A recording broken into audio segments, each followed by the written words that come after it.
This is Phantom Electric Ghost, and we're live on the air with Rob Murat for the first time. Welcome to the Phantom Electric Ghost podcast. Thank you for having me. Well, it's always fun to talk to musicians. We started doing that back in 2016, and I want to let people know we're also a featured podcast on the Newsly platform. You can see that icon up there. It says "Listen on Newsly." And for the audience, if they use the coupon code GHOST, they get 1 month free premium subscription. We'll be on Newsly later today. This is actually episode 990 of the Family Electric Ghost podcast. Been on air Oh, since 2016, tracking on Apple Podcast. And we've got your website, www.robbarat.com/FYC. And for those of you who are listening, but that's there, it's not clickable, but it will be fully clickable when we're published. We're on Facebook, Twitch, and YouTube right now. And so you'll be yeah. able to click through on that. So if you click through on that, is that your link to get to the new album? Good day, Yeah, that's the link to good listen to people. the whole album throughout the loops. We're also running a campaign right now, so that's our campaign page. But you can hear the whole project there. Yeah. That's awesome. So we love to talk to musicians. Like I said, we started doing that back in 2016, and it's always, my honor to talk to creative people. That's why I created the podcast to talk to initially emerging and independent artists that I didn't think were getting paid attention to. And Right. again, look, today what we're going to talk about is your album. So I think I got it up there, and it's Yeah. like it's an interesting album because you've got John Legend, Jay Ivy, Shatta Wale, John Connor. You've got some really interesting people that were Yeah. able to help you with the project. So I don't know if you want to start, but I want to give a little bit of background. Is you're an award-winning singer, songwriter, producer, and actor from NYC. You've been featured on HBO, PBS, Netflix, MTV, VH1, Yeah. ESPN, Fox TV, CBS, and you were also involved in some big things like Fox TV's Bones, and you've been uh, involved in CBS TV's Extant with executive producer Steven Spielberg, opposite Academy Award winning Halle Berry. So that Yeah. you've got some really good bones there. Yeah. Yeah. That's quite a backdrop. Quite a backdrop. Yeah. All true. True story. Yeah. But I know we want to talk about the album because Sure. that's not where we're focused today. But we can bring in all the other things because I think it's all kind of interconnected. I think if you think about music, there's a lot of theater when you're Yeah. a musician. Like when you're on Yeah. stage, a stagecraft. We can see it with people like Prince, Michael Jackson, Freddie Mercury, all that. Bill Bowie. They're like Yeah. having that acting capability. Maybe you can kind of talk about that. But we'll get into the album. So maybe you want Sure. to start there. Yeah, well, as far as the album's concerned, it's entitled Good Day, Good People. I like to say that mountains moved and stars aligned. And man, I put together a village. I didn't think it was possible and just somehow came together. As you mentioned, a good buddy of mine, John Legend, is a collaborator. Jay Ivy, all these are Grammy Award winners. Shatta Wale from all the way from Ghana, who was on Beyonce's Black is King project, and also John Connor. He appears twice on the project. He's a former Dr. Dre protege and an amazing MC. And countless others. So many production collaborations. My production partners, Sean Kantrowitz and Nate Williams, kind of had my back on this one, and we teamed up. And a few other producers are on board as well. And we got a project that we're pretty proud about. And just happy to share it with the world and hear what folks have to say about it. Well, it's just interesting, being able to pull all those great people. Being a Yeah, musician is like a lot of times, when you're a musician, it's like it's your team, your creative team, your producers, the other people you work with, your band, yeah. and just in terms of writing the songs, like, have you written a lot of the songs? Have you collaborated with, how much of it is your own work? Yeah, well, I think it's important to say that I'm a songwriter first, so all of the songs are penned by me. Anything that I'm singing are most likely what I wrote, lyric and melody wise. So I write for myself and others all the time. That's how I came up songwriting and producing, and also doing my own stuff. So yes, I wrote all my work, and the songs are basically penned by me. The features, they write their own stuff. And the one collaboration, main collaboration, was the one, funny story, is the one with John Legend on it. The song's called Believe It. It was originally written for his project, and it came out last year, Legend. and it just didn't make the cut because he had another song that sounded the same. And I was like, Oh, man, let me keep this one for myself. And he was like, yeah, I'm down. And funny enough, a little fun fact is that his voice is on the project because he starts writing with ad libs and such, or like doing gibberish tracks. We do the same kind of approach. And I was like, man, some of uh, that stuff sounds good in there. Let's just leave it in. So the hook do is his that. voice singing there. I don't. It's not background. It's additional vocals by John Legend, and he gave me the green light, so it was a blessing. Yeah. That's awesome because I always talk to people in terms of like when you write a song. I've Yeah. talked to a lot of probably 300 songwriters on this program, Yeah. and what I find is sometimes like the happy accident or the initial demo that has like Yeah. maybe the shadow vocals or original stuff. Oh Sometimes man. you make decisions and you go back and you might have done like 100 takes, and then you Yeah. listen to the first 3 or 4, It's the first and some one. of that stuff that you're gonna get rid of, you Yeah. talk to producers and they're like, "No, you don't get rid of that because even if it's not the best mic, maybe it's not fully there, but Right. it's like it's so authentic Right. that it's like the core of what the original idea is." And being a Exactly. singer-songwriter, that's what I always like to try to get at. Yeah. People say, "Well, how do you write songs?" They're like, I feel like, Prince always used to say, they kinda like, "You do what serves the song." Yeah. So, it Yep. serves the song, means I gotta play, you know, something, a different instrument, that's what serves the song, so you're not just Absolutely. always in the same space, it's like whatever's gonna work for that particular piece. Absolutely. Absolutely. Yeah. For sure. For sure. Yeah.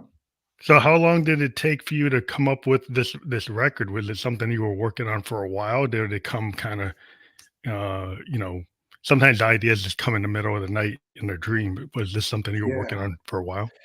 Oh, great question. So this one, the best way to answer it is there are certain things on this project that I wrote, like as far as musical elements that I wrote years ago, like over 5 years ago. They were like little tidbits of production tracks, piano tracks, or whatever that I'm using on this project that have been sitting around.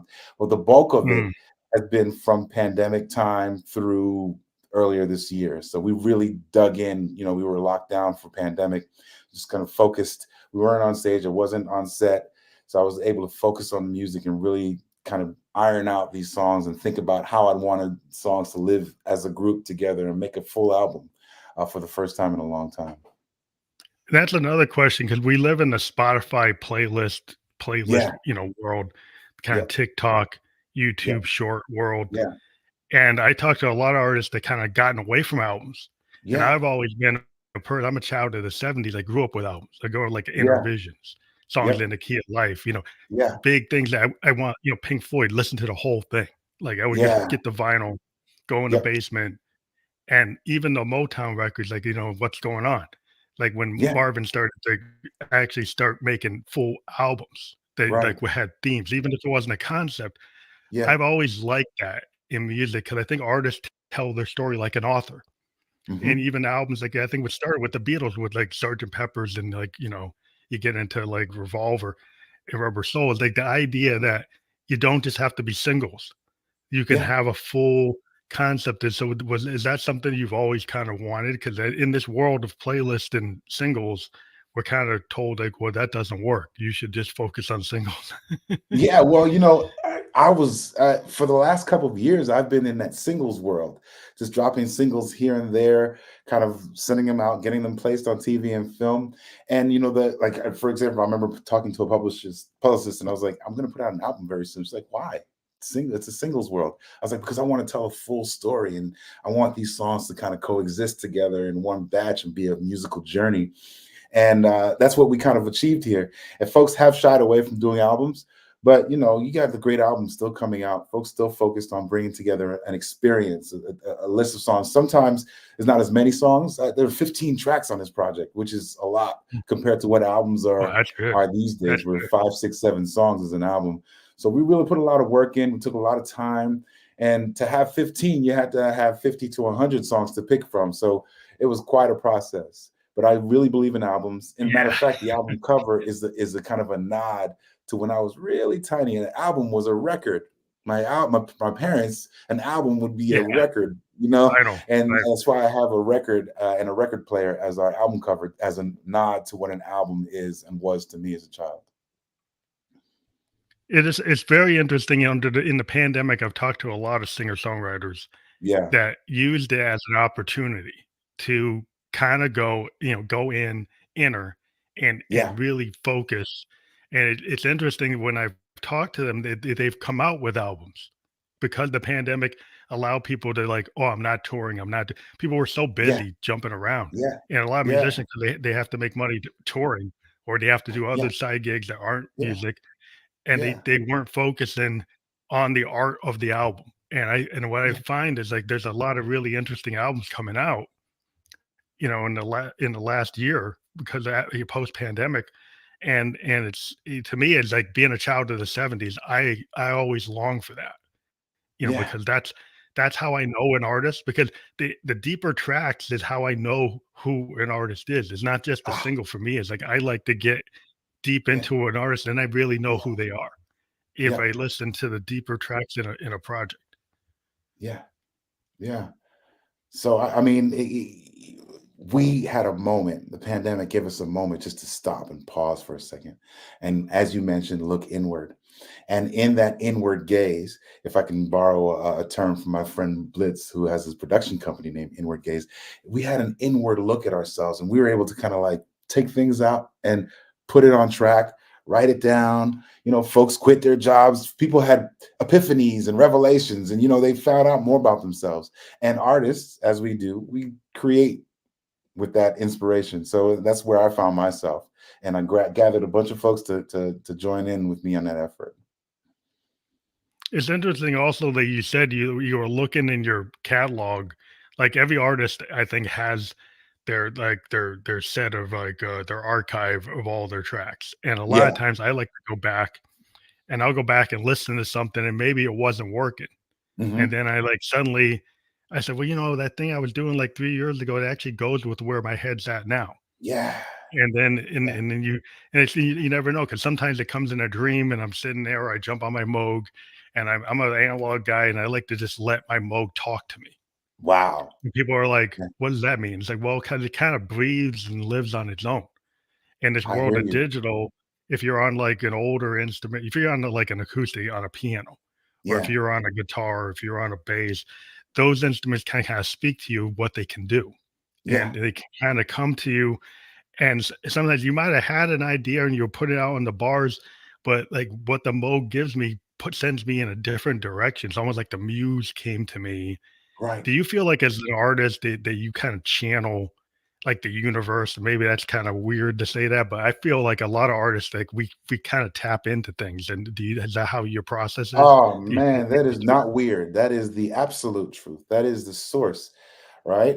You can call it God, you can call it the universe, whatever you choose. I attest to that force, that spiritual blessing on everything that I create. Whether I'm collaborating, it's never me. It's always through me. Is how I look at it. Mm, So when you sit at a keyboard, you look at it and you're like, well, everybody's got access to these keys, and everyone's going to create something of their own. What am I gonna? What's the synergy here? And I've always allowed myself to just let the creativity happen and not stand in the way. And of course, we're all gifted. We all have talents, and it's just using those talents to allow those things to flow through us. So, not to get too spiritual, but yeah, you brought it up. yeah. Well, it's interesting because I read this thing about Hendrix, and one time Hendrix was a sideman. He was playing with the Isley Brothers, and he Yeah, was in the studio, and they were putting down a track, and then he went off and did something, and they said, "What's that?" yeah, He said, "Well, the universe gave it to me, and I just couldn't not put it down." yeah, So he was this kind of guy that, like, even if he wasn't supposed to do it, he would still kind of go off yeah, and say, "Well, the yeah. universe gave me this stone, and Sure. I gotta put it down," because it's Get like out that. of the It's way. kind of Get like out of he the was like way. really showing that he was channeling stuff. Yeah, And that's why it's his talent that, like, when you really kinda push it, you're on a bleeding yeah, edge. yeah, Sometimes, like, you're willing to listen, yeah, even if you're part of your brain saying, "Oh, be illogical," and the other part of your brain say, "Well, what's this? This came yeah. to me, and now I changed direction." And Right, I find a right. lot of times, like, I had ideas, and it's what I was kinda just messing around with the sound waves because I do a lot of sound design. Wow. And so in a world where everybody's got plugins and everybody's got the same tones, using the same beats.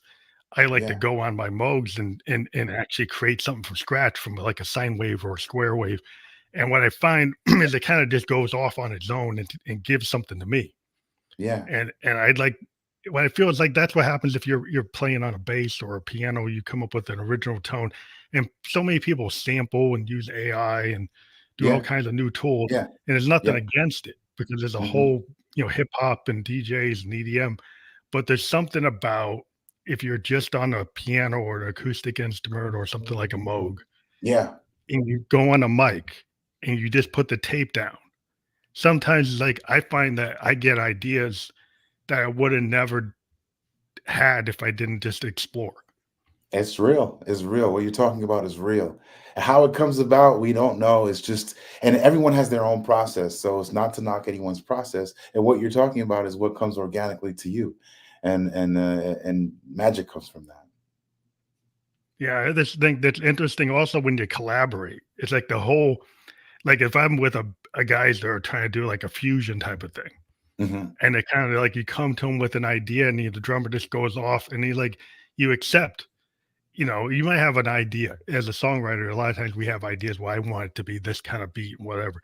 But Yeah. sometimes accepting what the other collaborator brings to the table. When Yeah. I've been in bands, is like that's like such a cool process to kind of everybody brings something. So when you're Yeah. working with other people, how does that like in the world of COVID and stuff? Was it hard to collaborate? With some of this stuff if you were not able to be in the room. Yeah, well, that's a great question. So, what we started doing was doing remote sessions, and we use a bunch of different platforms. One of them, Pedal, and just kind of get on and have sessions live with each other, and kind of Mm, you're playing over there, I'm playing over here, and we're kind of brainstorming together as if we were in the same room, and we could see each other, like in this platform, hear each other. We mm, can play and be heard through our DAWs, and it worked perfectly, and it was as that's if we were in the same room together. A lot of the project was done in the room, and some of the stuff was pre-pandemic, and a lot of it was remote. Most of it was remote. Yeah. that's interesting because Yeah. I've actually gone with that because being a podcaster, that's how I was able to kind of survive during this time period. And I was Yeah. doing it before. I started in 2016, and I Yeah. found it was a really cool way to talk to musicians. I've talked to musicians all over the world, like Japan and Germany and everywhere. Yeah. And just being able to reach out, and I'm in New Hampshire. So like if I just stayed here, I'd only be listening to folk because that's pretty much what New Hampshire is. But but Yeah. but like I'm able to go to everywhere. Yeah. Then I'm able to talk to all kinds of people that guys that were like really in Berlin doing Yeah. really experimental, Yeah. synthesis. And then other guys are into like jazz or into country or into rock. Yeah. There's so many different things.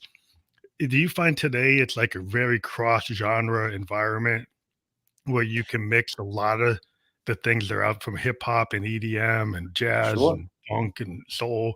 Yeah. Or do you have a specific genre you want to focus on? Well, I'm open. I'm flexible. I go where the music leads. So, for example, we've got 3 artists on the project, all the way from Ghana. Right? I'm not foreign to Ghana. I've worked with Blitz, the ambassador, in the past, and we were coming up, and he's from Ghana, also in New York. But we've got some of the biggest stars out there: Adina Tembi, Shatta Wale, Jupiter, and they all recorded their stuff remotely, sent it over. We were on Zoom and on chats, and we worked through tracks together and just kind of get a vibe.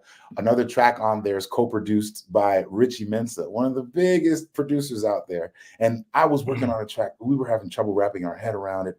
It was a completely different vibe. And I was like, let me reach out to Richie and see what he does with this. I was like, man, I'm thinking about flipping this into a reggae type vibe. I know it's R&B, soul, we're leaning in that direction, but can we give this a reggae tinge? I sent it to him, sent him some of the stems we had, and he flipped that thing, and it's Is She You on the project. Initially it was a six Oh, eight wow. ballad. Now it's a hard-hitting reggae vibe, and it's one of my favorite tracks on the album. That's really cool how things can Yeah. transform, Yeah. because sometimes you get a demo and, you were writing it and it was a 4/4 or it was like 6/8 or whatever, and then Yeah. suddenly you give it to somebody else and they're like, "No, I'm Yeah. gonna do like put it into a funk. I'm gonna put it into a Yeah. James Brown funk, or Yeah. I'm gonna do something like Sun Ra." and I'm gonna And do like things into the place. trick is to allow it to happen. You Yeah, can't you got to allow the music to go where it needs to go organically, right? If I was to be like, no, this one's got to have a 6/8 feel, then it wouldn't be what it is today. So you've got to be open, as to your point before, is to let it go where it wants to go without putting genre, um, chains on it, and oh no, it's got to be this way or sound this certain way. I can't create that way, and I don't. yeah, because there's a lot of tools now. I mean, I've talked to some people and they're like, "Well, AI is gonna replace musicians," and I'm like, I really don't believe so because I Mhm. really think the heart of music, going back to Lead Belly, is like it's that human experience. It's like that going to the crossroads and those early blues guys, that's always going to be a human story. That's Yeah, always going to be something that a human being has to relate. Not that the AI can't do it. I'm yeah, not saying it can't do it. I just yeah, don't think they'll do it as well as a human being. yeah. AI will do a good job and will continue to do a good job at imitating humans, but they will never replace humans. They're two different things. You can imitate a human, but you can't replace the human being, and that's where we'll always have the upper hand. We're turning into the creators, into the prompters now with Chat GPT and all that. So as opposed to you sitting down and writing that essay or writing that song, you're like, "Hey, Chat GPT, write me a song about blah blah blah blah blah." It'll formulate something for you, and it'll imitate what it knows from the sphere, but it'll never replace the human touch, right? So that's what we have working for us, and we're just going to have to Yeah, learn how to but I think coexist. I think it seems yeah, but it seems like a producer game too. Like if you're a producer or a recording engineer, you can do things like, oh, I can take this artist's voice and then put it in onto a project that it never was on. Yeah, And then I'm like, well, does that artist even agree with you doing that? And I right. still think there's like in terms like it's like to me, it gets back to like the sampling kind of thing. Like when the first hip hop guys did samples, they Yeah, said, well, that's free. And then they right. said, no, no, people own that. Yeah, yeah, yeah, so yeah, yeah, so so I think at some point artists are gonna say, like, I don't know if I agree with what you want to do with my personal work. sure. Like, and my Yeah, voice and might be mine. the system will adjust, and we will put things in place in order to control those things. So sampling, you have to go through a process by which the original gets profit credited, and all the systems in place to protect the originator of the work. And I think that's the same thing with your likeness or your Yeah. voice, and we'll find ways to do it for I sure. think that's important. Like, I think sometimes technology lets you do something, but there's like, then the other things have to catch up. And so Yeah, just because you can do it doesn't mean that you're always gonna be able to do that. It's like sometimes yeah, it jumps ahead of the constraints of what's allowable. yeah, yeah, But I think like anything, like, there are people like I'm an electronic musician. There are people that said back in the 50s, you can't use a Moog. That's not real music. And now and then now we know like Sun Ra and P yeah, Funk and yeah, Curtis May, all these great funk sure, artists and Prince, they yeah, all use synths. And yeah, they show that you can be a very expressive. yeah, So the tech always comes to a point, and then purists will come and say, like when Dylan went electric, the folk purist said, "Oh, he's a Judas. He's not good." Like anytime somebody pushes it. When yeah, Miles went to fusion, yeah, people said, "Oh, that's bebop is really yeah, jazz." yeah, So it's like there's always going to be somebody that doesn't like where you're going, but you go there because that's what you feel, right? yeah. I live by many mottos. One of them is some will, some won't, so what? That's it. Some people will dig what you're doing, others won't. That's none of your business. Do what you do and do it the best you possibly can. That's it. Period. No further question. And that's how it's going. You're going to find your tribe. You're going to find your supporters. You're going to find your fans. And you're going to uplift those who are going to be uplifted by your music. And others don't matter. I heard someone say one time, and this is when I really locked into that quote of some will, some won't, so what. So, I don't know who it was, but they said they didn't like Stevie Wonder's voice. And I was like, It's like that's I mean, right. So it's like at that point you're like, okay, wait, okay, okay, I get it now. Some things aren't for everyone, and because that person is obviously insane. but in Yeah. their How taste could you buds, do that? their taste buds are their taste buds. So it's like Yeah, that's what it's it not for is. everyone. And I had Yeah. to come to terms with that fact.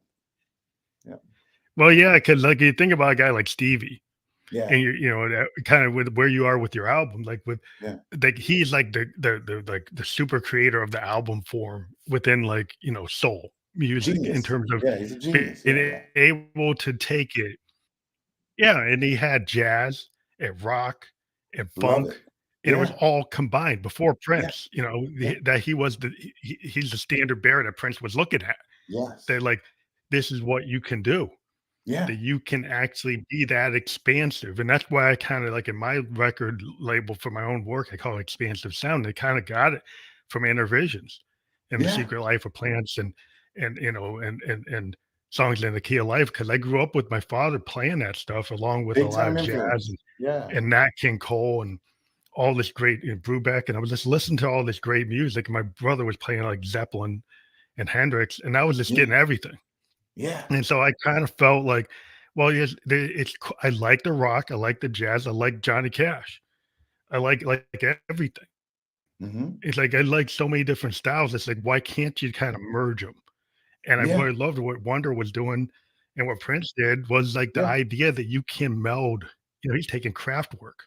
Prince Yeah. took, like, this German brand Kraftwerk Yeah. and took funk and then Hendrixian and Santana style, and kinda created the Minneapolis sound. You can Yeah. see the roots of it, but it Yeah. comes from all these different things, and it's not that you're cloning it, you're Yeah. making it your own.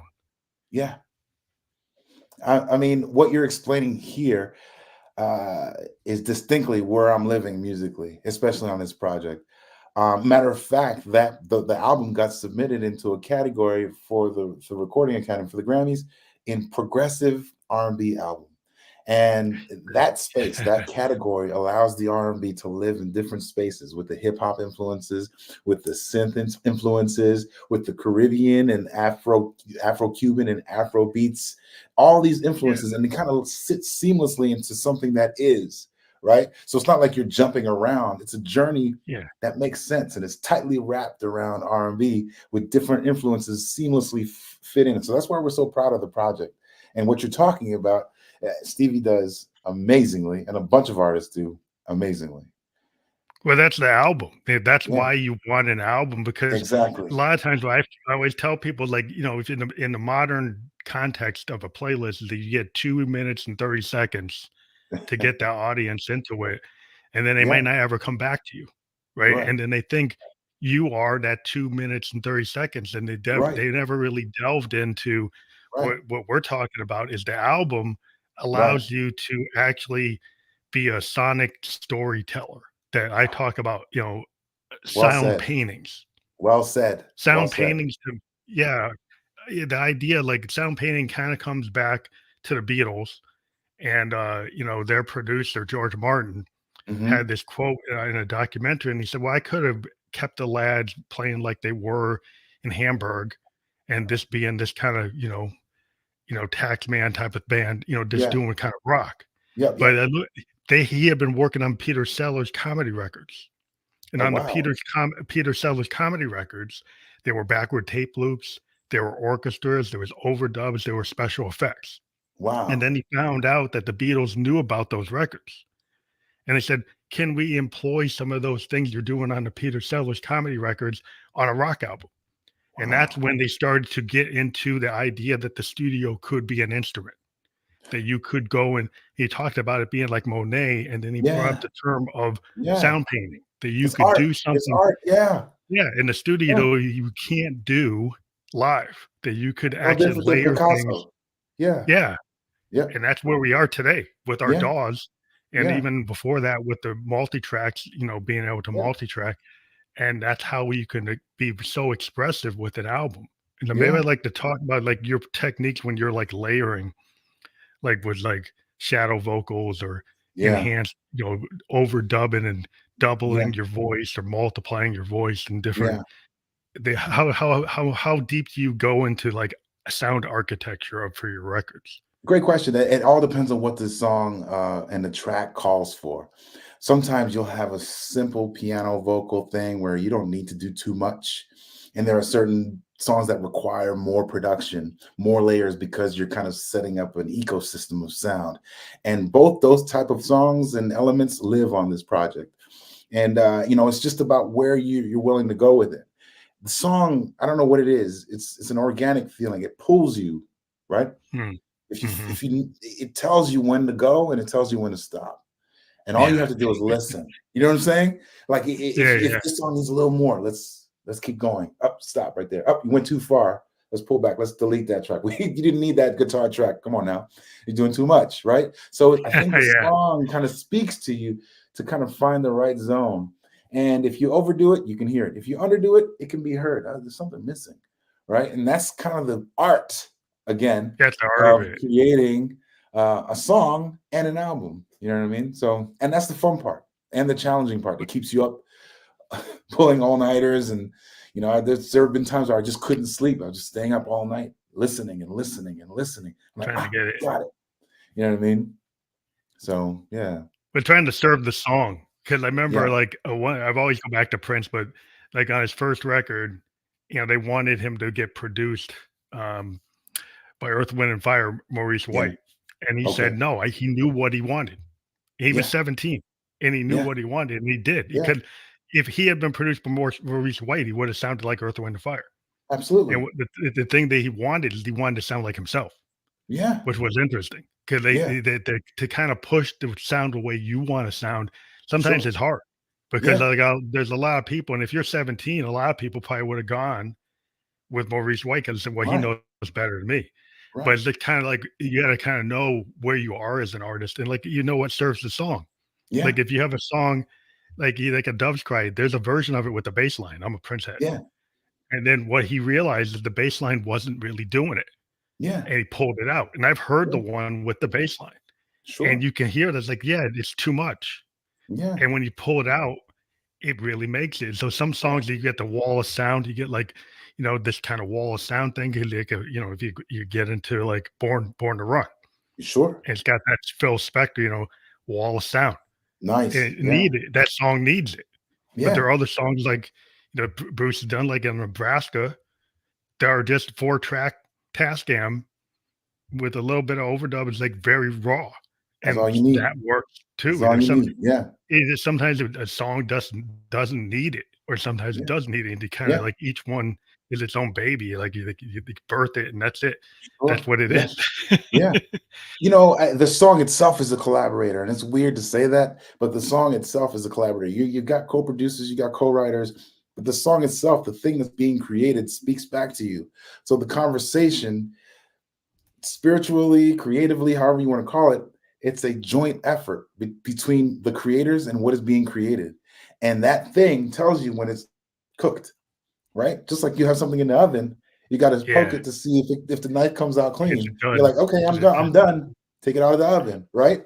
Well, so the cook doesn't know, or the chef doesn't know until that thing tells you, hey, you could time it, right? You could put 15 minutes, but it could be 15 minutes and 30 seconds or 14 minutes. So it's an ongoing conversation with what's being created, creator and created. that goes to, like, when you take a song, Hmm. right, and then you put it on a record, but then you perform it. Yeah, What I kinda loved back in the '70s and even in the mm, past, in the '90s, yeah, yeah, is like, somebody goes out and they do the live version of the song. It's not necessarily note for note what it was on the record. right. Nor It should it be. becomes like Yeah, the live version becomes its own thing, because, like, there's things like the fact that you can do something live, you can do things that you didn't do. There's some things you can't do. But maybe right. today the problem, I think, is people are like, well, I can actually run this with all the backing tracks and make it sound exactly like the record. Why did I pay a And I ticket? think Why did I come out? Why did I leave my why would house? Why did I leave my house to do come that? sit in this theater to come watch you press play? Yeah, It's that's yeah, not what we come that's to see in the live show. Yeah, yeah, that's wonder yeah. when I see bands that do that, I'm like, I'm used to seeing, like, Funkadelic, Okay. and we go to Yeah. see Funkadelic in the day, it's like, they were never playing that the same way. Take it That was somewhere else. always gonna get done somewhere. Yeah. It was never. I mean, I saw the Almonds. The Allman Brothers, they had those songs, but they're a Yeah. jam Yeah. band, and when Yeah. they went out, it was a different interpretation every night. And so, and even a band like Pearl Jam are known Mhm. for their fans for seeing them 3 days in a row because Eddie Yeah, changes the lyrics. Like Eddie yeah. Vedder, and this is something Dylan used to do in the 70s.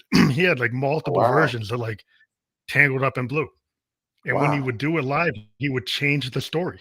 He would actually change the lyrics. And if you go listen to some of the live versions of Dylan Yeah, playing Idiot I When or will. I Tangled Up will in have to Blue, go look it up. he Yeah, actually would change the story in actually yeah. different versions of it. And I I'm always sure. thought that's pretty cool I'm that sure. you could do that. Yeah, that's the flexibility you have for the live performance. Live is live. The album is album, right? The album is kind of the launching pad for the live experience, right? If I'm going to leave my house, as I mentioned before, I'm going to expect an experience, a live experience, different from what I felt from the project. And it should be amplified. It should be elevated when I come see you live. I Yeah, should be because like, you kind wow, of, again. as a musician, right, you feed off the crowd. Yeah. And if you're in the As an box, actor how as are you gonna well. Yeah. how are you gonna I was an actor Yeah. back then because like being an actor, like if you're in front of a live audience, It's a whole like different thing than being on set. Yeah.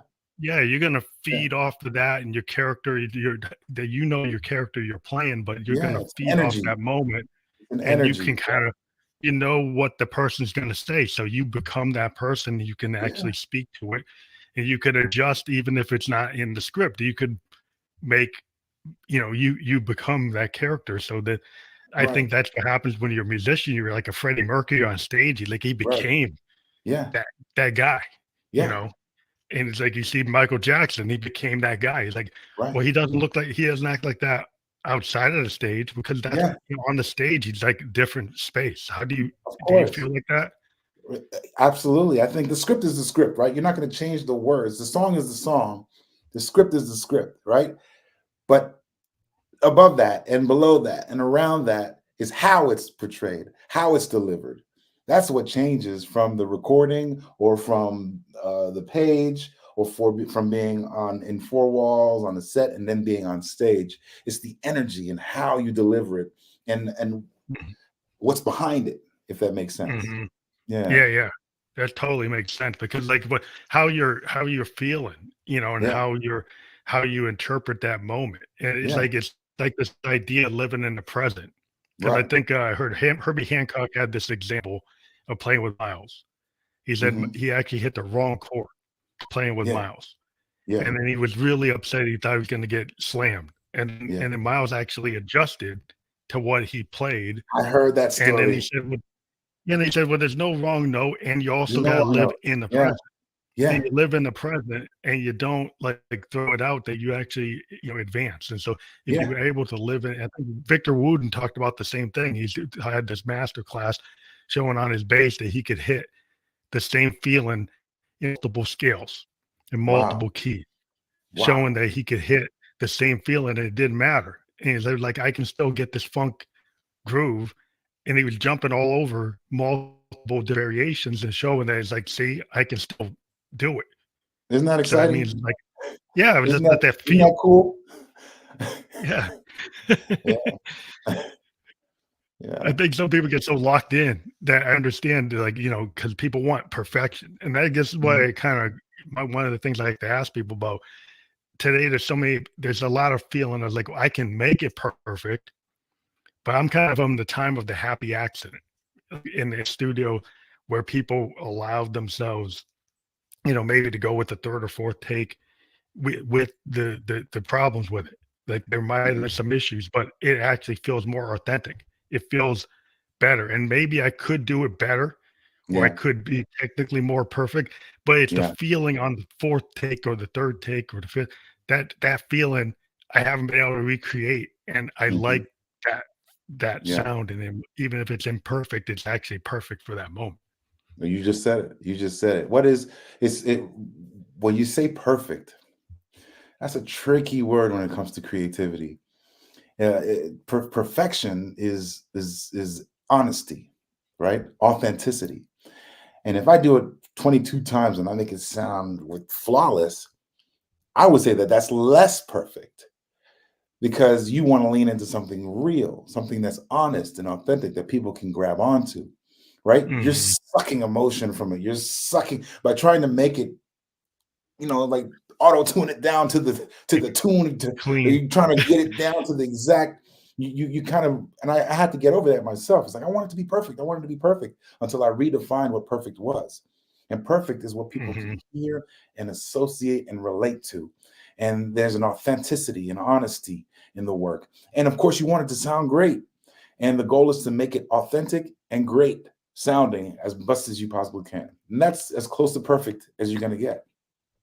Yeah, it's kinda Yeah. like, I always like funk and the fusion and experimental I can music. tell. Yeah, you're a funk guy. Because I Yeah, like well, I just like if you listen to these James Brown jams yeah, on chess records with yeah. his bands, Sure, and I'm like, sure. just the fact that he's out there just doing it, like he used to say, Yeah, he's doing it, for sure. and there's something that was really authentic about that ability to just be in that groove and let it be, Mhm. and it seems like, with some of the machines today, yeah, I really love real, like, live drummers. Okay. And I think people have kind of forgotten about how good the Stax and Motown drummers were, right? And the Percy Shuffle and all those great capabilities, and they're kind of Yeah. locked into like 909s, 808s, Yeah, limbs, yeah, yeah. all that. And I use them Yeah. because I'm a single guy, so I have to, I'm using a lot of drum machines. But when I Yeah, work yeah. with a real percussionist, Yeah. there's something about that that's just fantastic. Yeah. It's unhinged. It's not locked in. It's not digital. It's something else. It's live. It's powerful. Yeah. Yeah. When you created the album, what made you call it "Good Day, Good People"? What was the Okay. story? What's the Great story for that? question. Great question. So that's been one of my sayings for maybe over 10 years now. I've always, if you look back on my social posts, and if anybody knows me, they know that good day, good people is one of the things I say all the time. It's kind of like my tagline, good day, good people. And in creating this project, I I also wanted to kind of attach to or let the theme of long live feel good music kind of guide the way. So I wanted to kind of establish a feel good vibe on the project, even if we go places that may be dark at times. Mhm, As the back end of that is is feeling better. So we wanted to kind of establish a reassuring feeling. Like the world has been through a lot of late. mhm, We're continuing to go through a lot of things. And sometimes we forget that it's okay to feel good, or we forget that we have that capacity to feel good and be productive and be to live. You know what I mean? mhm. So, good day, good people is kind of like a reminder that it's okay to feel good, to live good, be good. You know what I mean? And it sounds corny, but that's the crux, that's the foundation of the project. Good day, good people. Good day, good people. Well, I think that's inspiring because we've been through a lot of dark times, Yeah, we have. and it is always, affirmation when I listen to, like, Bob Marley Yeah, or listen to Stevie Wonder, you feel this, like, elevation, yeah, especially in Stevie and Bob's work. It's like this idea that there's, like, I'm going to a higher level. I'm yeah, pushing for, even when I might be talking about something serious, yeah. it's still an infectious beat. It's an Mhm. infectious feeling. It feels Yeah, very life affirming. yeah, So I get it. Like, you can still be serious, yeah, but you can be uplifting, yeah. affirmative, and positive. And and I've always relied on music and other art forms for that, right? So why not give that to the world? If I'm a creator, give what I get from music, right? Give that opportunity to be uplifted, or to just have a good time, or to, chill with your honey on the couch, as opposed to Netflix and chill, music and chill, whatever it is. And if I'm feeling down, it's okay for me to rely on some of these songs to just kind of pick me up. You know what I mean? And all that is Mhm. in the spirit of feeling good. And feeling good is not this corny approach to like, oh, just happy music. No, it's about finding a way through certain things in life to still feel good and be productive and remember who we are, so that we can operate in that the highest elevation of ourselves. You hear Oprah talking about it, a bunch of people talking about it. And that's kind of one of the foundations of the album as well. Well, I think music in itself is very cathartic, at least for the Yeah. songwriter. Like, if Hmm. you're a songwriter and a singer, like, and you're in the middle of that process, when you get into sweet spot of that flow state. Yeah. You feel like this, I've actually created something from inside and from Hmm. outside and brought it to the world and put it out Yeah. there. And Yeah. that in itself, that moment of creation just feels so, that's why I do music. It's Whether rewarding. Yeah, it's rewarding. yeah, Yeah. it's just in Mhm. itself, it's just that immediate feel that you get, Yeah. from taking from inside and putting it out. Yeah. I And just that's the find that validation. See, that's the yes, validation. Everything else, like the reviews and even votes and all that, that's icing on the cake. The validation is the reward of offering it to the world and allowing someone to feel what you felt while you were creating it. That's the true validation. Everything else is extra. well, today there's so many things for musicians. Like, I know we, as an actor, there's been a strike, and it's Mhm, always been about like your rights and mhm. and how you get paid Yeah, and how people get valued. And I think yeah, what I found is like, when I'm a child of the '70s and then Napster came, mhm, right? And then it was yeah, like, then it started to like devalue music. It was like, yeah, oh, it's free. And yeah, then like, well, there are people that created this and put their heart and soul in it, yeah, and then they're not being compensated. right. And then we see actors and screenplay writers and all kinds of people are not getting compensated. Yeah, And it's not all about money, but it's like about respect. Like if you yeah, respect art, yeah, artists shouldn't be starving right. for their work, Yeah, and certain people shouldn't be getting the lion's share right. of what you put into it, right? Yeah, yeah. And that's why we're on strike, right? In order to devalue, you got to up someone else's value, right? Because value is almost like energy; it's not lost, right? And we're finding more creative ways to earn, to profit from everything that we're doing, whether it's music or from TV shows or film or whatever, even these things online. We're finding ways to capitalize on it, and yet the creators are making less while someone else is getting more.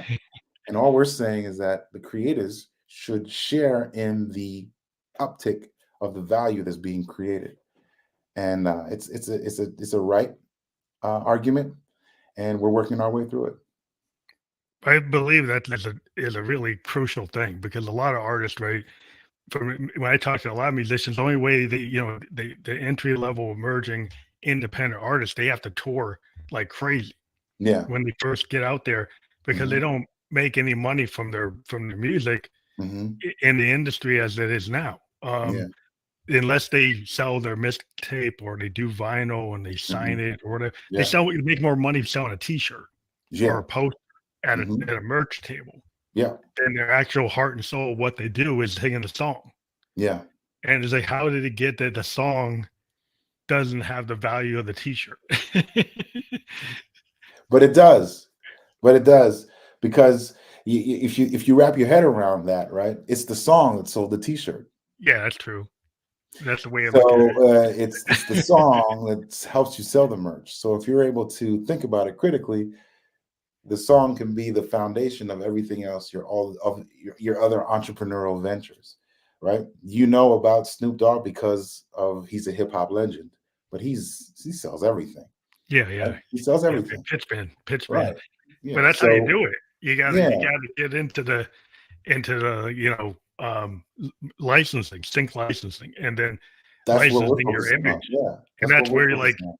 yeah, and that's where like his image, so this is where the kind of AI argument comes in. Well, you don't want somebody taking Snoop Dogg's image and Hmm. then using that without his approval Right. to do what he's doing as a pitchman. And And they it's won't. totally, yeah, And because they won't. yeah, That's easy to fix. They won't. yeah, Right. All you need is Snoop Dogg to be like, "Hey, that wasn't me." yep, and that's it. That's where we have to all kind of Right. go for Right. because And once laws are in place, yeah, you one or two missteps, and then you a couple of court trials, and everything will fix itself. yeah, because Yeah. that's where I think the future is. Everybody understands that. I Yeah. was talking to some software developers, and they were like, "Well, I don't know if the songwriters really own their music." I said, "Yes, they do. Yeah. And if you're a software developer and you don't think so, then you're gonna find out. You're gonna find out. Around and find out. For those people who've seen the meme there or that clip, they'll understand. Yeah. So what's next for you? Because I know because is the strike still you haven't been able to do any acting, right? Because of the Right. So strike. we're still on strike, and we're looking for a resolution as soon as possible. The writers were able to secure a deal, and we're looking forward to securing our deal in the very near future. In the meantime, myself will be on standby and pushing this project. And we're in the midst of a Grammy campaign right now, and we're reaching out to Recording Academy voters and really pushing it and getting the songs heard and the album positioned as best as possible. And when you mentioned licensing, that's going to be our next stop.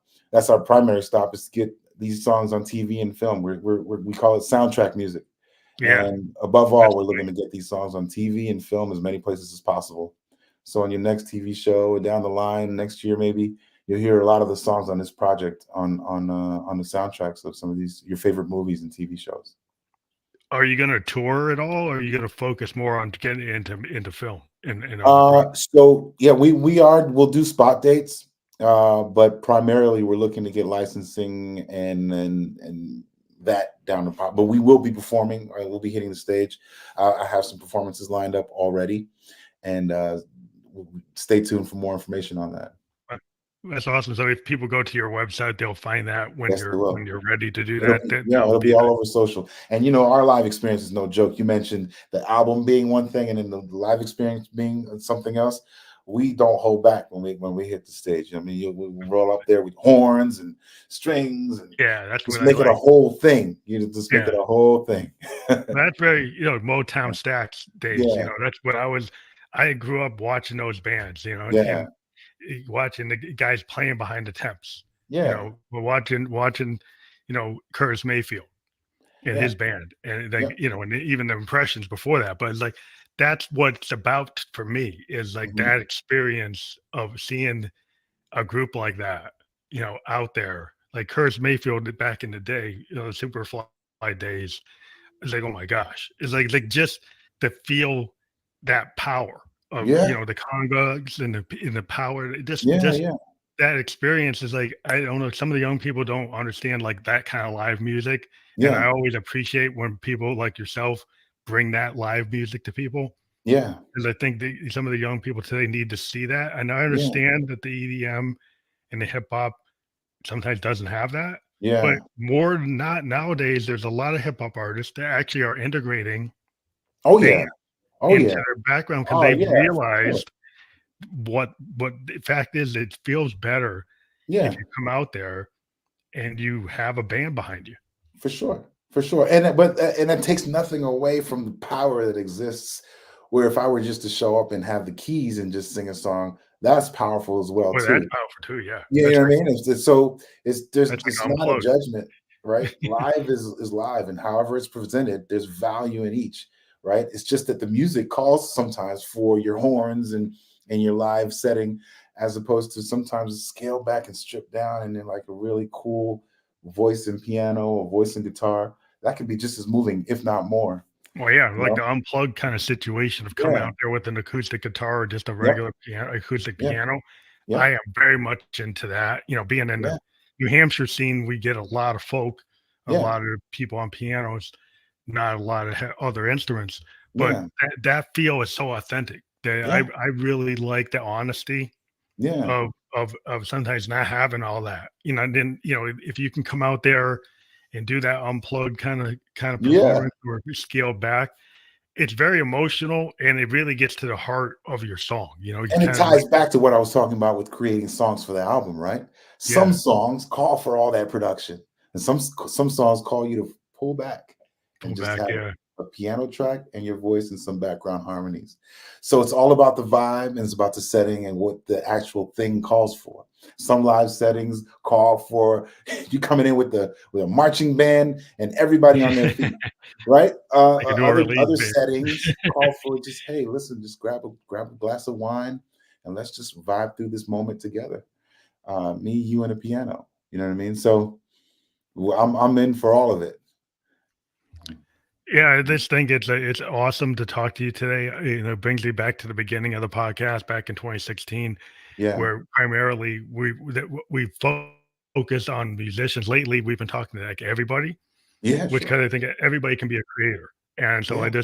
I kind of opened it up, but like you have multiple hats. You're an actor, you're a Yeah. musician. So Yeah. it's just kind of like the way the world is today with podcast is like we've become more expansive in terms of our reach. And I think that's kind of the goal for a lot of people. Like you wear a lot of hats, you try a lot of things And just because congratulations. Congratulations, by the way. That's a lot of 990. That's a lot. Congrats, man. Keep doing what you're doing.